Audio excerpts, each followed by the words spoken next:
another video on the latest underrated channel on YouTube. Now we ain't gonna do too much talking in this intro, man. Just make sure y'all go ahead and like, comment, subscribe on all my other videos, man. Today's video we're gonna react to mother catches son bringing chopped up body into her house by Dr. Insanity. He brought the chopped up remains inside the house. Let's go ahead and get into this one, man. Like always, love all.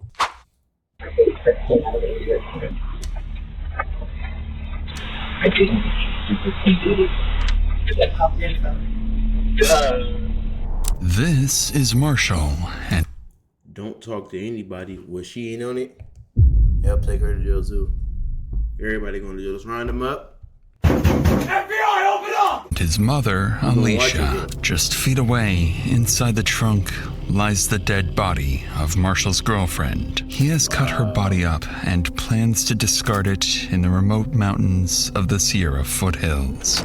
Over the next several weeks, a series of small mistakes in Marshall's cover-up would bring him face to face with local police and the FBI, watching detectives unknowingly walk past his murder scene and slowly discovering the monster he truly is. Look at this nigga. He looked like a weirdo. You feel me? Like he looked like somebody I wouldn't trust. Know what I mean? Like, come on now. You got it what she may be. Brother, I'm gonna keep it a buck with you. I don't know. Have you guys thought about maybe she was trafficked?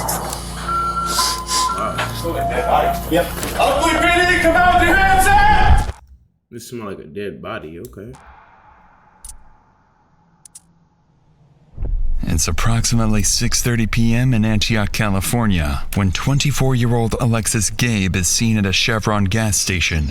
While filling up her car, she receives a message from her boyfriend. "Are you still coming over?" She replies, "I can only come by for a bit." After paying, Alexis gets back on the road, and by 6:37 p.m., she's seen arriving at her boyfriend's house. He doesn't know it yet, but she's there to break up with him. A decision that will carry far greater consequences than she expects. 2 hours pass. Then Alexis's car is seen leaving Marshall's house, but something isn't right. The vehicle takes an unusual route, one Alexis never uses to get home, and just 12 minutes later, roughly 6 miles away, it pulls into a quiet residential neighborhood. A masked figure steps out of the car, noticeably larger than Alexis. Moments later, her phone pings, "Did you make it home?" And as the figure disappears into the distance, Alexis is never seen or heard from again. Sheriff's Department. File a missing person report. Is this a family member or friend? Family member.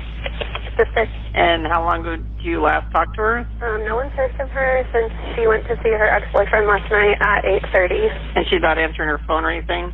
No, it's going straight to voicemail. On the line is Alexis Gabe's sister. Her tone is urgent as she insists on filing a missing persons report immediately. To better understand the situation, dispatch sends Officer Rod Coutney to the family's home. And that's where he learns why Alexis's family is already fearing the worst. Good morning. How you doing? I'm Detective with the police department. I'm gonna get some info from you guys. Did they not just tell us his name? So why they blur it out? Hold on. Alexis's family is Rod Coutney to the family's home. Okay. And that's where he learns why Alexis sends Officer Rod Coutney to the family's home. And that's where he learns why Alexis's family is already fearing the worst. Good morning. How you doing? I'm Detective with the police department. I'm gonna Yeah, so why'd they blur his name out? get some info from you guys, and I'm gonna start looking for Alexis. That's okay. Okay. Does she ever make any sort of statements? No. Okay. Is she generally pretty happy? Yeah. Okay. She's always out. Not every day. Always out? Yeah. Do you know where she goes a lot of the time? With her friend, E and Ria. She's with us yesterday too. Does she have any mental health issues? It's generally an antidepressant. Yeah, I know. That's what she said. That's why she's looking for the doctor. She's seeing the doctor. Okay. When they have an accident with her boyfriend, car accident. She said she have a chiropractor appointment. Who's your boyfriend? The one that we know is Marshall. Marshall. Jones, yeah. Okay. And then we just find out yesterday.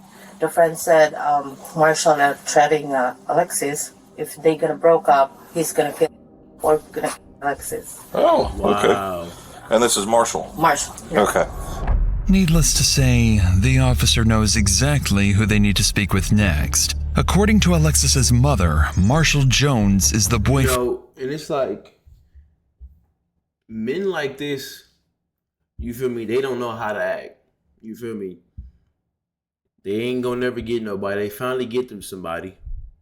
You feel me? Get them a girl they probably thought they would never be able to get. Finally get her. Don't know how to deal with her. Or even if they do know how to deal with her, they don't know how to handle losing her. Because they ain't used to having nobody. So now they want to kill themselves. Or now they want to threaten to kill you because you want to do better for your life. Now you want to put, like, you feel me? It's always the weirdo. Friend she went to see last. But even more troubling is her claim that he had threatened to harm himself or Alexis if they ever broke up. As Coutney wraps up his initial search, he relays the information to his sergeant. From there, requests are made for street CCTV footage, a real-time location warrant for her phone, and most urgently, another officer is dispatched to Marshall's address. Later that afternoon, the officer arrives at the house. Knowing Marshall is one of the last people to see Alexis alive, the officer expects to gather more information about her whereabouts. But he's about to get much more than that. But before we get to that... Look at him, bro. Just look at him. Look at him. He don't get no butt. You feel me? Like, he not getting none of that. He don't know how to treat no baddie or however y'all want to call it, or a girl who look good or carry herself right. He don't know how to treat that. You feel me? He probably was crazy. That's probably why she wanted to leave him, because he looked crazy. I want to talk about something else that's important too. Never found it right. You told me more. In the link sponsor the. No. How y'all doing? Hey, is Marshall home? No. On Peter's house?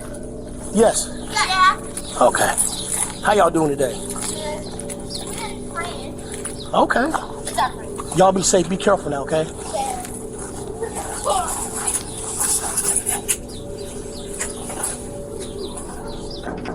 Why you taking too long to knock on the door?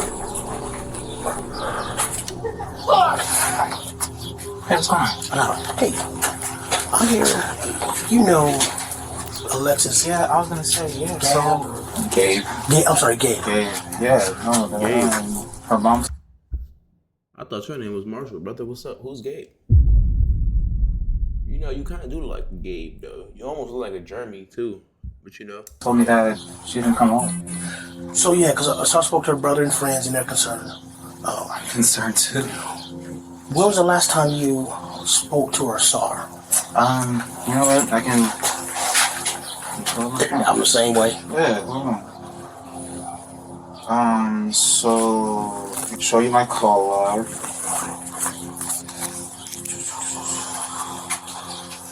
I talked to her throughout the day yesterday. Okay. I want to say 6:38 is when she told me that she was outside. She. Here? Yeah. I let her in. We hung out for a couple hours. She left around 9. Did she say where she was going? Yeah, I can show you text message. She said that. The more you can give me, the better, man. I was about to say. I remember her saying, "This is from today. It's not delivering. I've been trying to call her." I was like, "Are you still coming over? You must still be asleep." She's like, "I can only come by for a bit today." I was like, "Okay," because she was doing some other stuff for her job that she was doing some running around for. Okay. You got idea where she may be? You know, brother, I'm gonna keep it a buck with you. Mm-hmm. I honestly thought she went to go smoke with her friend Rhea when she left here. Maria. Oh, Maria. Yeah. Okay. I thought she went to go smoke with her because usually she won't tell me, you know, what she's doing until she's already doing it. Mm-hmm. So I thought she went there, but then when I kept on calling by like 11 and I wasn't getting anything, Okay. Did she seem out of sorts when she came over yesterday? Was she her normal self? Whatever that may be. Yeah, I mean, she came in, we hugged, we kissed, she watched me, do my little heist on GTA, playing my game and whatnot. I mean, we watched Family Guy. Okay. It was fine. When she left, did you see her? Did you see her leave? Yeah. And I say yeah because I opened the garage door and she left. So Okay. Also, she opened the garage door. Yeah. All right. Yeah, I don't know, bro. Something just seemed a little off with this man, bro. You feel me? It's just something about him. It ain't sitting right with me. You feel me? It's not. First glance, Marshall appears far more willing to help than Alexis's family hinted towards. But as he recounts his last encounter with Alexis, his demeanor is oddly detached, at times even attempting to make light of the situation. It's the kind of behavior that doesn't go unnoticed. But before wrapping up the interview, the officer would ask one of the strangest questions possible at a moment like this. Do you have a car? Because I want to follow up with you. Yeah. How long you dating? Yeah. How long y'all been together? Like 3 going on 4 years. Okay. All right. And I showed you my call log, text message. You ain't got a strap down in the house like a slave or nothing? No. Did this man really just ask him that? And let's be real here. If somebody really was on that type of timer, do you think they would have told you? No, they wouldn't have. Like, come on, brother.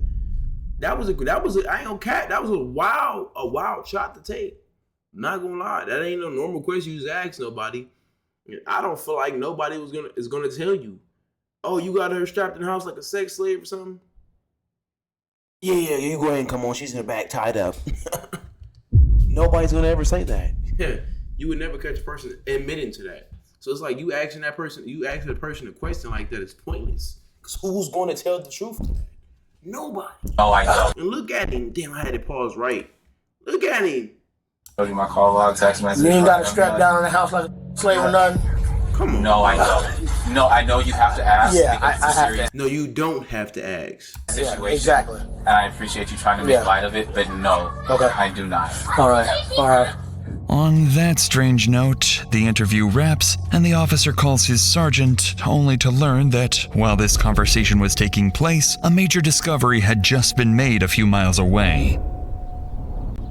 On a residential street in Antioch, Alexis's family comes across their daughter's car while organizing their own search and spreading the word on social media. Police are immediately informed of this discovery, and the car is towed and seized for forensic analysis. Inside the car, some troubling details quickly stand out. The keys are still in the ignition, the door is unlocked, and personal items are missing. After removing and analyzing the car's infotainment unit, investigators are able to track Alexis's precise movements before her disappearance. And just 12 minutes before the car was abandoned, it had been at Marshall's house, not her friend Maria's, as he had previously implied. These findings, along with the alleged death threat, prompt investigators to move Marshall from a person of interest to the primary suspect in Alexis's disappearance.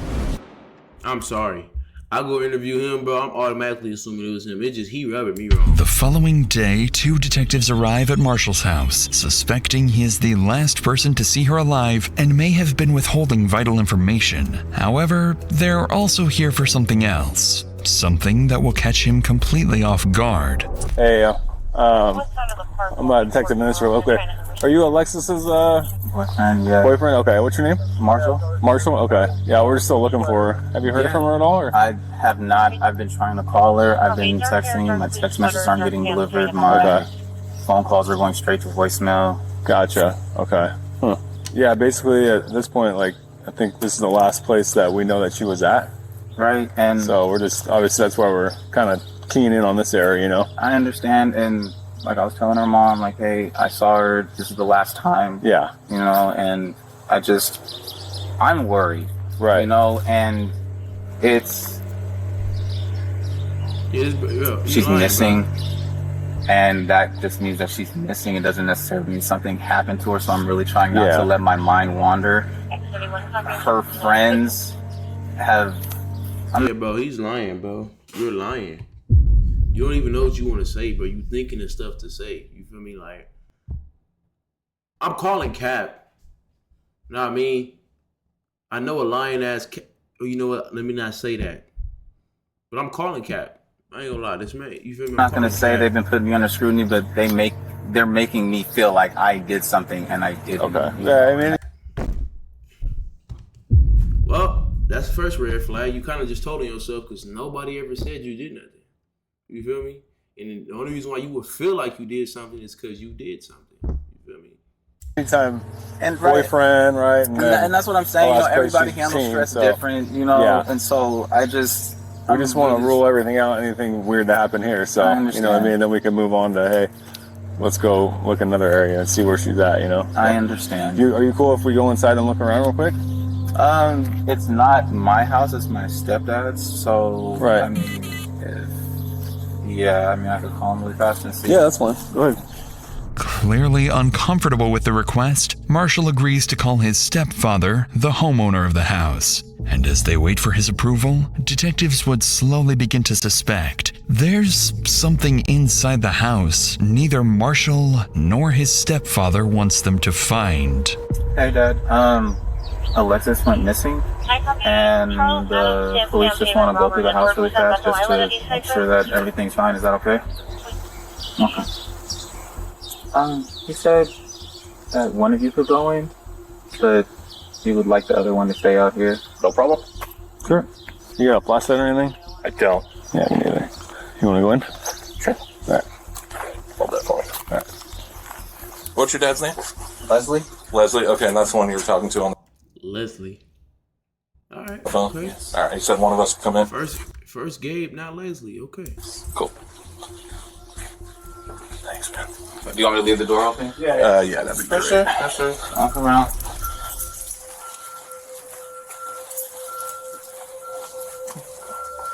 Anything of hers that's here? I mean, there might be some clothes that she left over. Okay. It's gonna be in my room. My room's a mess. That's fine.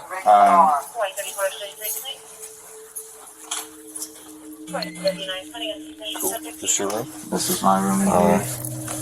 I know. Like I said, it's a mess. It happens, bro. Yeah. You guys drink together, I'm assuming? Yeah. At the house. As the officer moves through the house, Marshall's room quickly stands out, left in complete disarray. And as he inspects the room further, little does he know, this very place holds subtle clues and will soon become a crime scene. Is there upstairs? It's just one story. Just one story. Thank you. Appreciate it. Sorry. Yeah, man, get out of his way.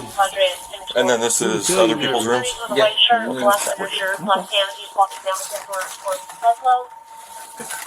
Did you want to go in the backyard or? Probably not. Alright, I'm gonna close this door.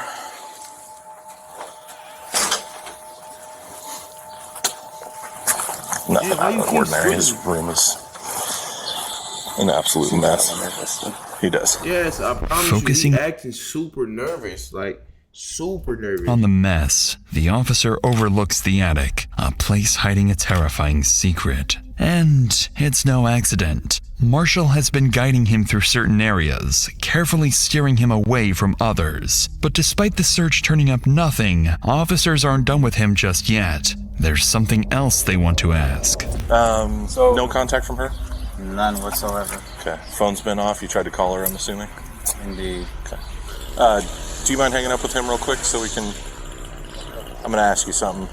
Would you be willing to give us your cell phone for a forensic download?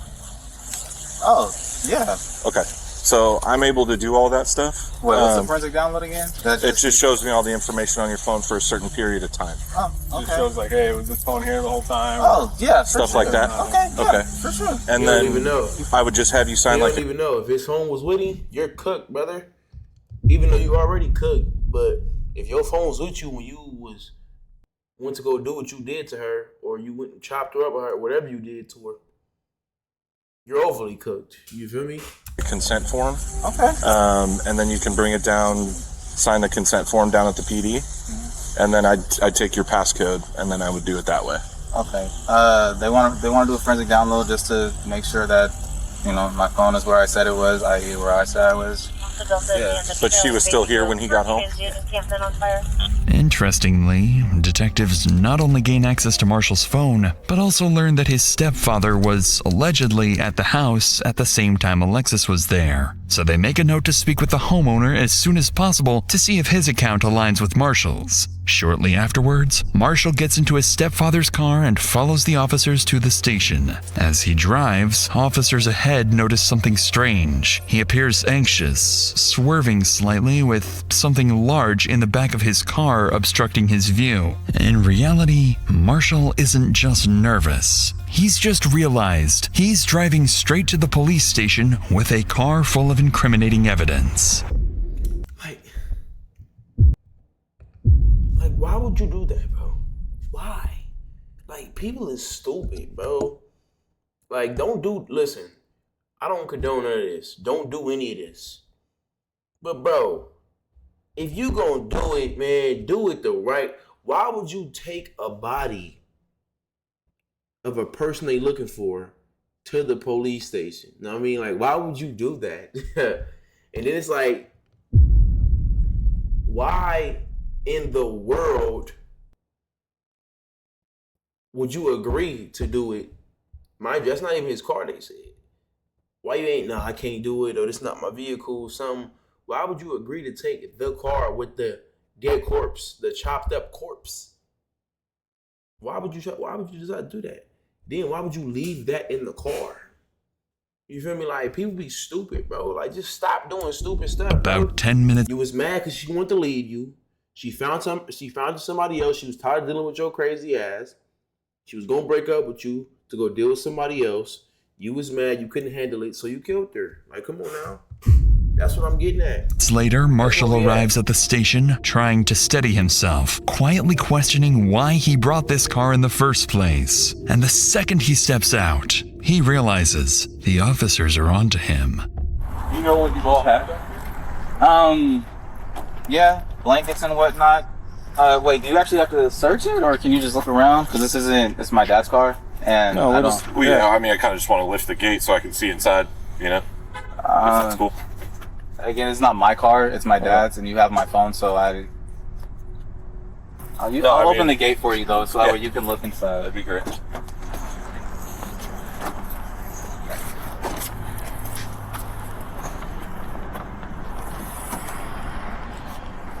We went to the drive-in, so tried to get Rumi some water. I mean, you can look in the bag. That's our Philly cheesesteak.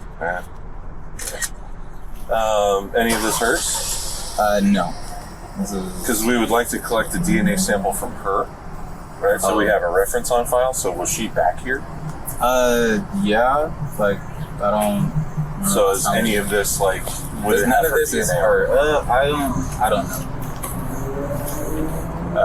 Would you mind if we like took a blanket to test it? Or? I would, because Alright.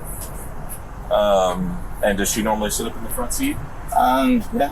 Okay, well, let's start the photo. It's crazy. That don't even look like nothing, bro. Anybody could have overlooked that. You feel me? He is acting a little shaky. But you don't want us to look look like under the blankets or what? She would like to look under the blankets. I don't want you to think I have a dead body or anything. No, I was just because you were being all. Yeah. Okay. This is your stepdad or your real dad? My stepdad. Gotcha. Okay, so scratch what I was saying then. So it is why they were saying it was something in the car with him then. All right, cool. Naturally, Marshall's unwillingness to show what's in the trunk immediately raises red flags for the officers. Once it's opened, they find multiple blankets, pillows, and food waste, with Marshall insisting that he and Alexis used the car as a bed at the drive-in. With suspicion mounting, they get Marshall to sign a consent form, download the data from his phone, and then return it to him. And as they let him go, detectives believe the contents of Marshall's phone may finally reveal what he's been hiding, unaware that this entire investigation is about to start going downhill. The next day, as investigators prepare to review the data from Marshall's phone, they notice the download process has failed, leaving them with nothing. Realizing Marshall's willingness to cooperate may already be reaching its limits, detectives decide not to push any further for now and instead turn their attention elsewhere. There's still one person they haven't spoken to yet. Marshall's stepfather, the homeowner who was allegedly inside the house the same night Alexis disappeared. If something happened to her that night, he may have witnessed it. With that in mind, they drive back to the house to speak with him, where they'll begin to suspect that not everyone wants them to discover the truth behind Alexis's disappearance. Hey, Mr. Clark. Hey, we're just trying to follow up on everything going on with Alexis. We haven't talked to you yet. Marshall had said that you were here when Alexis was here on Wednesday night. Did you see Alexis here on the 26th? Be honest with you, I come. If she's here, she's here. She's not. When I see her, I don't. You don't recall seeing her car here? No, I do not. And you don't remember seeing her, talking to her that night? No, I didn't see her there that night. No Wednesday. How's Marshall holding up with all this? He's upset. No, for sure. I mean, just now finding out that his girlfriend's coming up missing. I mean, I found out yesterday with the note coming in, a flyer. Oh yeah, flyer and stuff. Saying that she's missing. I'm like, what the hell is going on? What was she like as just an everyday person? Like, she's good? Sweet. Yeah. I mean, she's just a good young lady. She never brought drama to your house or anything like that, or. What couples? I mean, aside from couple drama. Yeah. I mean, they never argued in front of me. But like, she never brought any outside BS to your house or anything like that. No. Is Marshall around? I know one of the detectives was trying to reach him and he hadn't returned his phone call. Marshall's not here. And, I think he said he's gonna go talk to his mom. Me and his mom don't really conversate like that. With this information, police now know where to look for Marshall next. His mother's house. What catches the officers off guard, however, is Leslie's refusal to confirm being with Marshall and Alexis the night she disappeared, directly contradicting what Marshall had previously told investigators. Now faced with more questions than answers, officers leave to figure out their next move. From this point forward, the investigation into Alexis's... I just be trying to understand something. What be going through you people head when y'all doing stuff like this? Like, there is no way that he actually thought, I'm gonna do this and I might get away with it. Like, there was like a 99% to 1. 99% meaning you gonna get caught, 1% meaning you might not get caught, and you went with it. It's crazy, bro, and you sloppy with it. Disappearance quietly begins to shift in a much darker direction.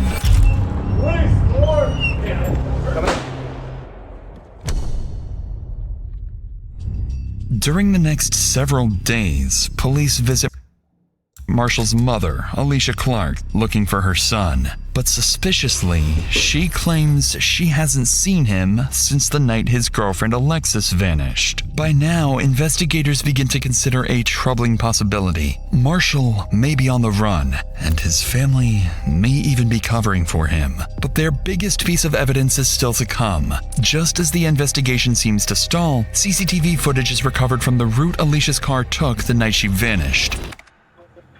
For roughly 12 minutes, the car is seen speeding from Marshall's home to the residential area where it's eventually abandoned. A masked figure is seen stepping out of the car, noticeably larger than Alexis, with a more masculine build. As detectives begin tracking the figure's movements through nearby cameras, they watch it move calmly for over a mile until it arrives somewhere completely unexpected: Marshall's mother's house. This development makes investigators certain that the masked figure was none other than their prime suspect, Marshall. And with that, an emergency search warrant for his home is secured immediately. On February 1st, more than a dozen officers arrive at the house convinced there is far more inside than Marshall originally let them see.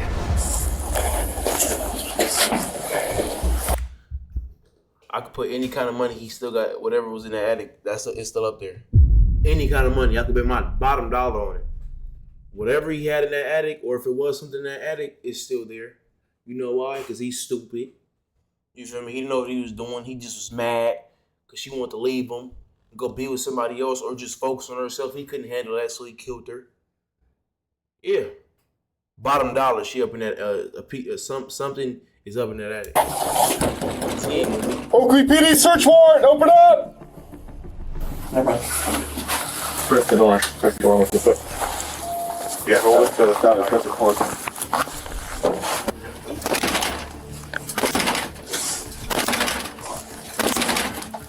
Yes. We need that pry. You want the pry? Pry bar? Oakley PD! Come out with your hands up! Hands up! Check the left, check the left. I got a door on the right. Check that door. Left's clear.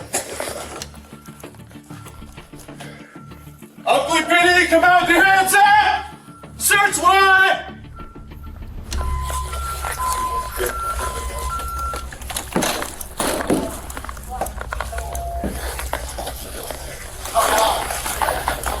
Check that.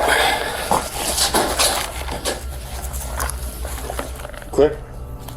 As officers move through the house, neither Marshall nor his stepfather are anywhere to be found. But then, as they prepare to enter the garage, it doesn't take long for a vile discovery to emerge. Smell it? Oh, that dead body. Yep. Oh wow. In the laundry room. Oh wow. We don't want to know what that smells like. You feel me? We only can imagine that. That's crazy. Smells like a dead body. Is crazy. Okay. Like, what does that even smell like? Yeah. I just look up on this one. Right here, yeah? Yeah, right in here. I got a big whiff. Yep. Who's that backyard? Wow. All space? Yep.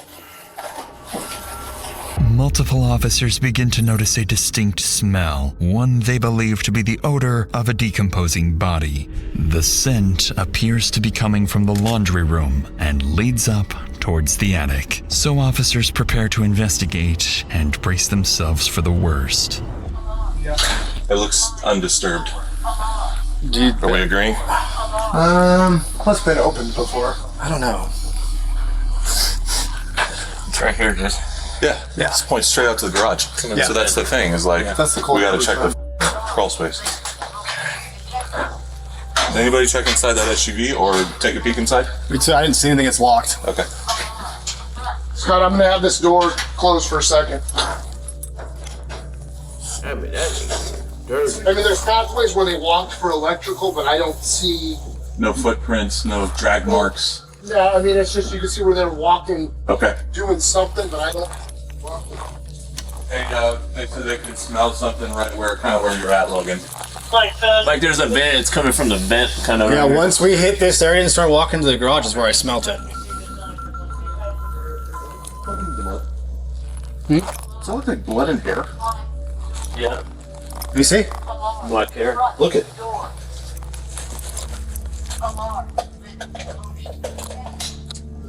That paint? Could be blood, could Looks be like mold. brown paint, but that could also be blood.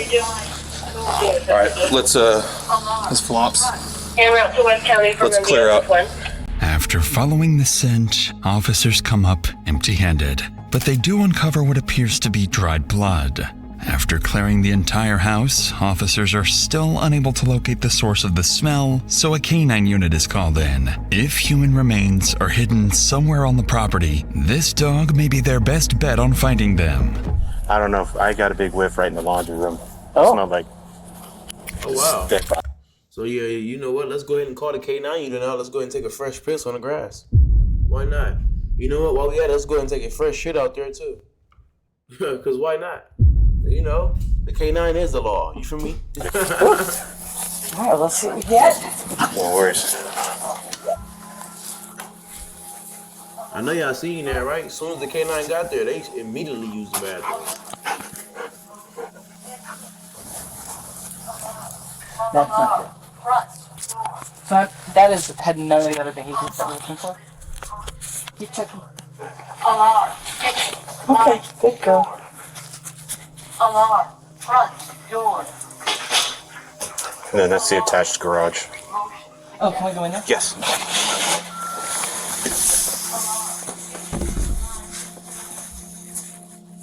Okay, good girl.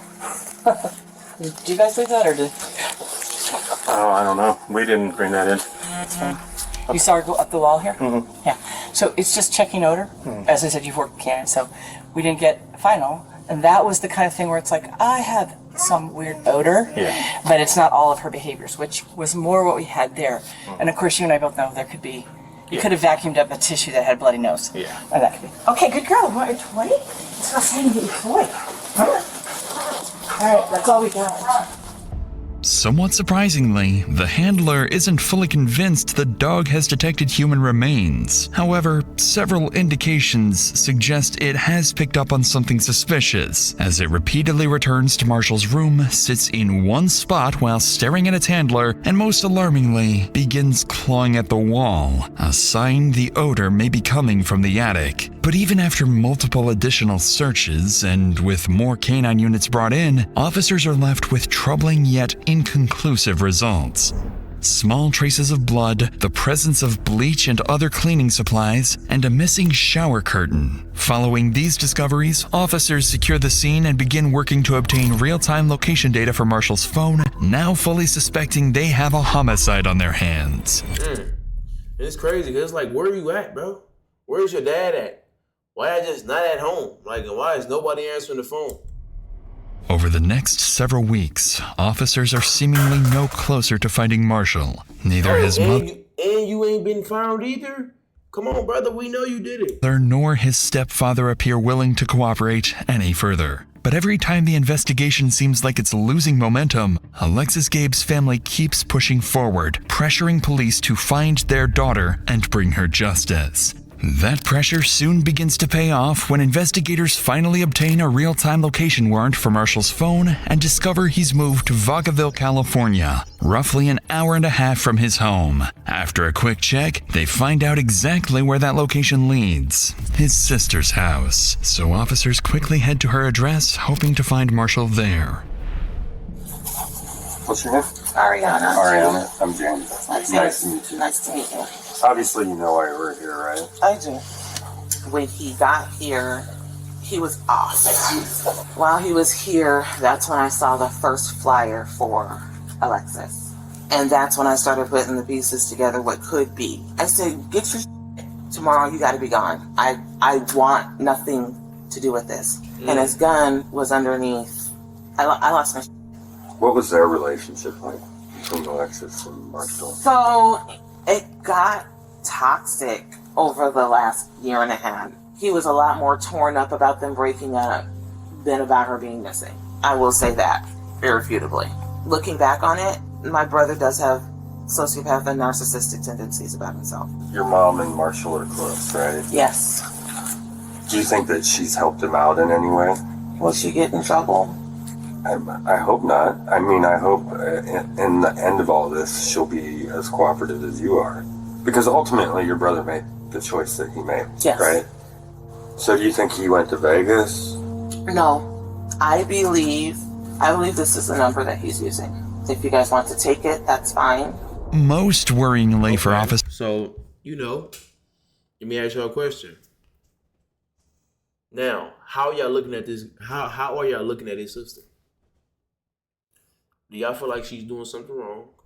Do y'all feel like she's a snake? Do y'all feel like she's not protecting her brother? How do y'all feel? Or do y'all feel like she's doing the right thing? I'm gonna keep it real with you. If you want to be a sociopath and kill your significant other and think you finna come and lay up under my roof, you got another thing coming. I'm just keep it real with you. We're not doing none of that. We're not condoning that. You feel me? You can't be mad at her, man. She probably got kids. She got nice stuff going on for herself. She don't want nothing to do with that, bro.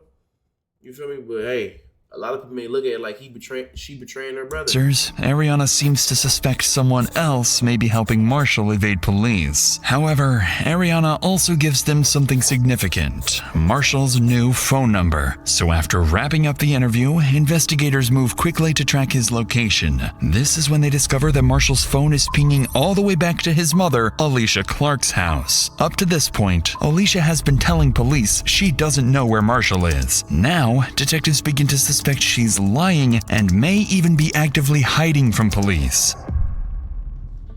Over the next few hours, police secure an emergency search warrant for Alicia's house. Officers rush to the location knowing full well Marshall could disappear again at any moment. But little do they know, the lead they're following is actually a setup.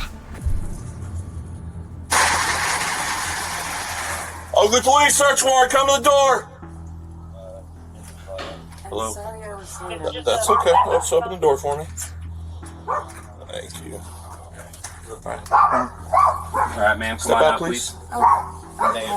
Autistic daughter that sleep upstairs. I understand. Is she okay up there? She's okay. Are you able to wake her up and bring her out here for a minute while we service this warrant? I'm not actually. Let me see what I can do. Anybody else inside?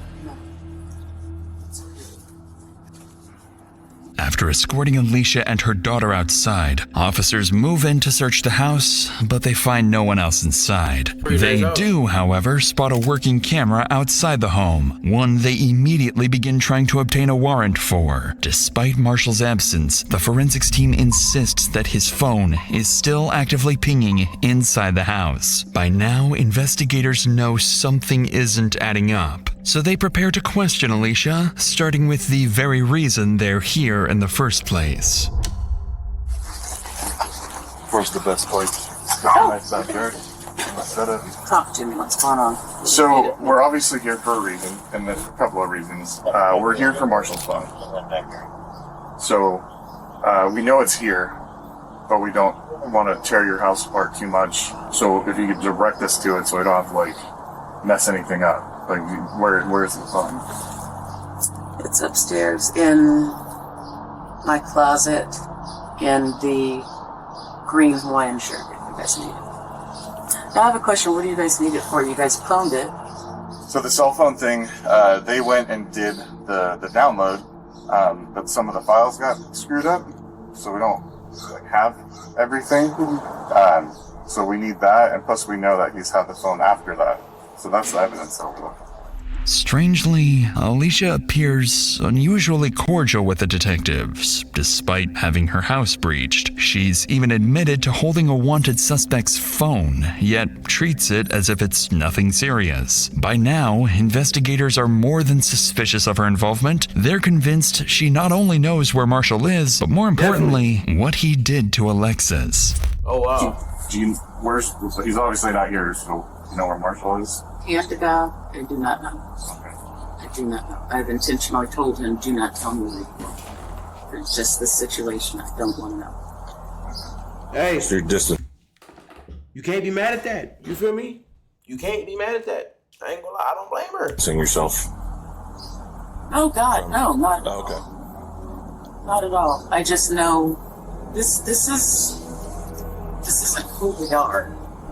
I mean, And we don't believe that. yeah, We just, I better not. we just, You guys are just doing your job. right, we have to try our best to get answers, right? So that's And why we it's, do this. I'm definitely not distancing my son.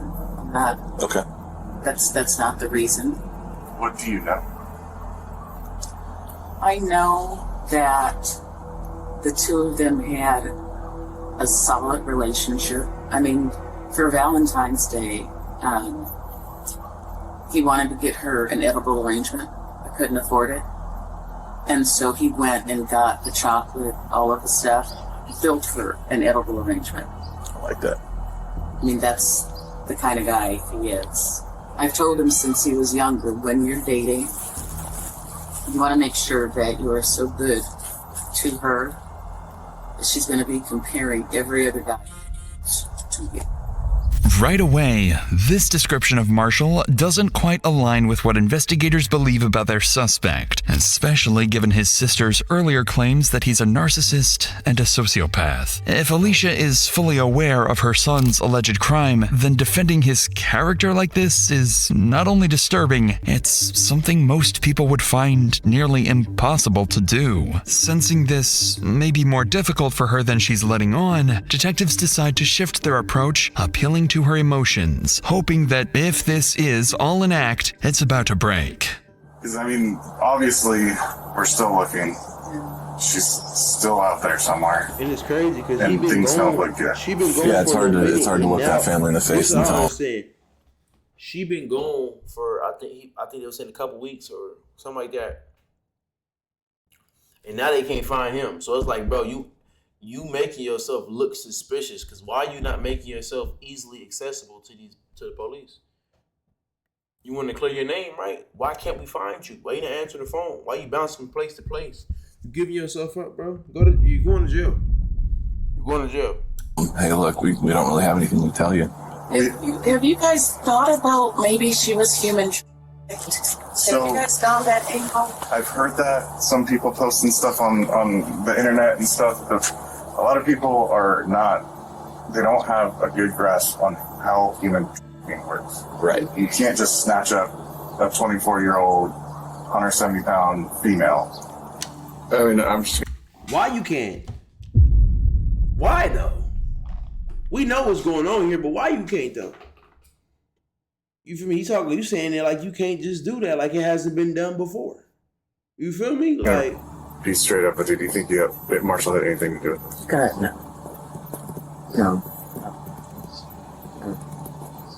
Even if there's evidence that would suggest that he has something to do with it? You guys would have to prove it beyond a reason. Obviously. I don't want to leave you thinking that... you know, what does that even mean? You feel me? I know what it means, but what does that even mean? Prove it beyond reasonable doubt. What does that mean to y'all? You feel me? You know, I just feel like her answers is a little suspicious too. Not too suspicious, you feel me? But it wouldn't surprise me if I find out that she was hiding him, or if he was in that house, or if she know where it wouldn't surprise me. You feel me? That's his mother. She protected her kid. You feel me? So it wouldn't surprise me. For lack of a better term, just... I know. Oh, God, no.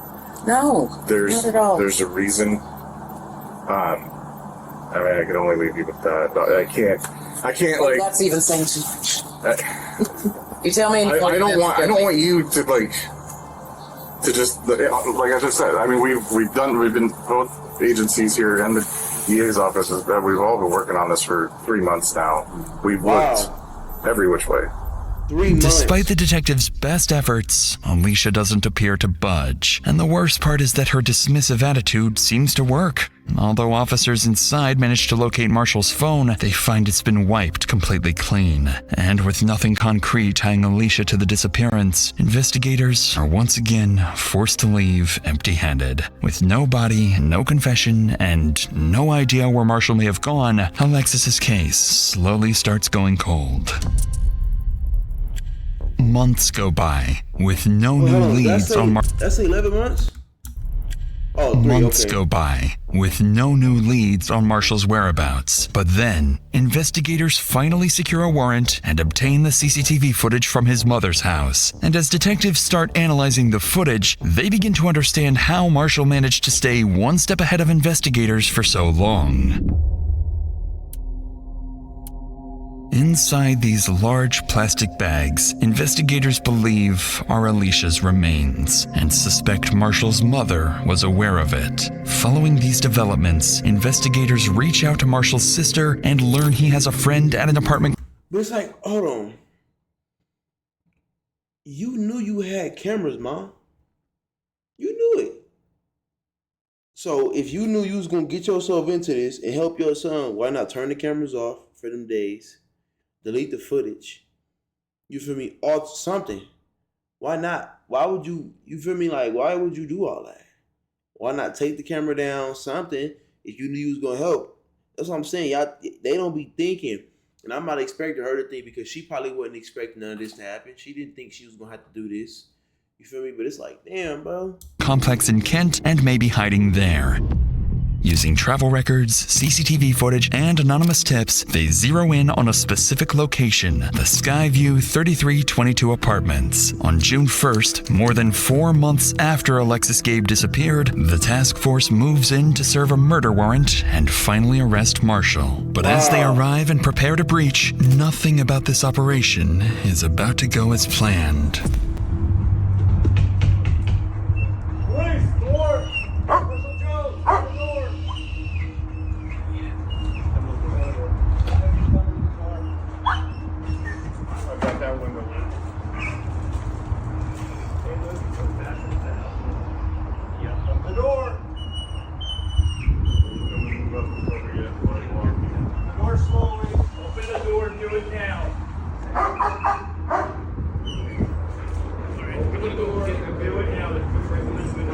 You gone?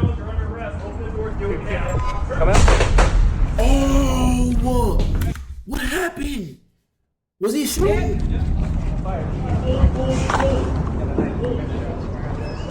Yeah. Came to the door with a knife. After emerging with a kitchen knife, Marshall is shot multiple times by 3 officers. Despite immediate medical aid, he is pronounced dead at the scene. The following day, Paul Beard, chief of the Oakley Police Department, holds a press conference, announcing that Alexis Gabe's case is now officially being treated as a homicide, and that Marshall Curtis Jones had been charged with her murder before being shot and killed. But any real sense of closure for Alexis's family would not come until much, much later.